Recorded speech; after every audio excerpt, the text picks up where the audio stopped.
Hello दोस्तों, Dalip Hindi short and classes में आपका हार्दिक स्वागत है। दोस्तों, आज की डिक्टेशन दैनिक जागरण की संपादकीय डिक्टेशन है। डिक्टेशन की गति 80 शब्द प्रति मिनट होगी। डिक्टेशन स्टार्ट करते हैं 5 सेकंड बाद। संसद का गतिरोध। संसद के बजट सत्र के दूसरे चरण को शुरू हुए 4 दिन बीत चुके हैं, लेकिन दोनों सदनों में हंगामे और नारेबाजी के अतिरिक्त और कुछ नहीं हुआ है।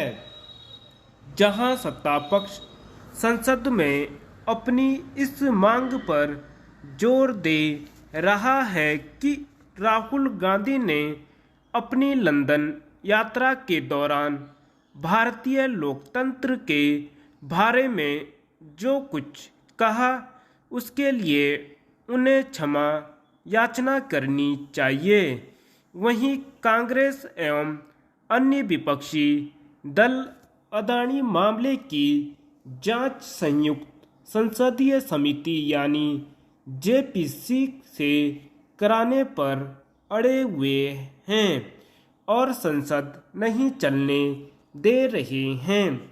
स्पष्ट है कि यदि दोनों पक्ष अपने अपने रवैये पर अड़िग रहते हैं तो संसद का चलना मुश्किल ही होगा।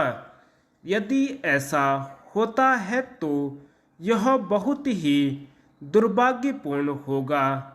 ऐसी भी परिस्थिति आ सकती है कि बजट को बिना बहस के पारित कराना पड़े।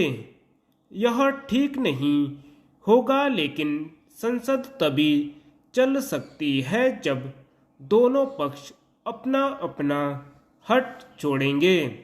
फिलहाल इसके आसार नहीं दिख रहे हैं, क्योंकि यह तय है कि राहुल गांधी लंदन में दिए गए अपने बयान को लेकर माफी नहीं मांगने वाले।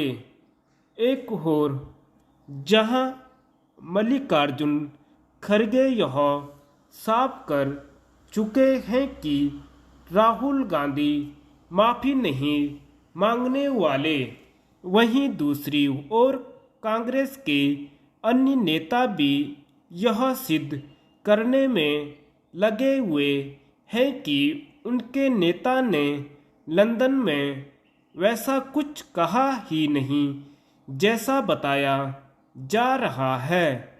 जैसे इसके आसार नहीं कि राहुल गांधी माफी मांगेंगे, ऐसे ही इसके भी नहीं कि मोदी सरकार अदानी मामले की जांच के लिए संयुक्त संसदीय समिति गठित करने की विपक्ष की मांग मानने के लिए तैयार हो जाएगी।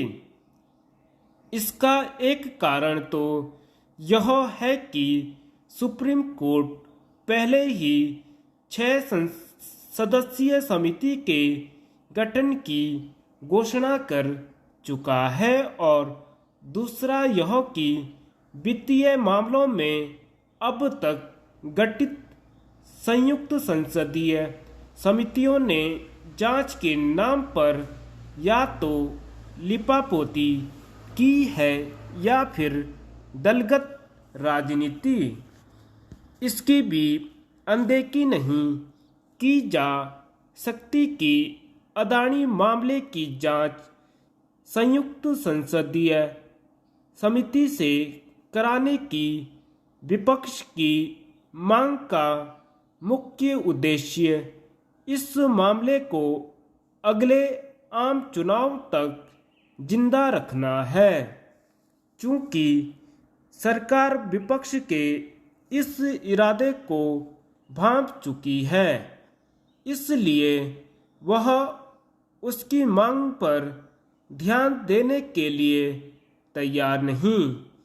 संसद के इस सत्र में केवल बजट पर ही बहस नहीं होनी है, बल्कि कम से कम 3 दर्जन विधेयक भी पारित होने हैं। इनमें से कई अत्यंत महत्वपूर्ण विधेयक हैं। यदि सत्ता पक्ष और विपक्ष के बीच सारी गतिरोध के चलते प्रस्तावित विधेयक पारित नहीं हो पाते तो यह एक तरह से राष्ट्र की राह रोकने वाला काम होगा। उचित यह होगा कि सत्ता पक्ष और विपक्ष यह समझे कि संसद में गतिरोध की स्थिति पैदा कर वे जनता को निराश करने का ही काम कर रहे हैं। धन्यवाद।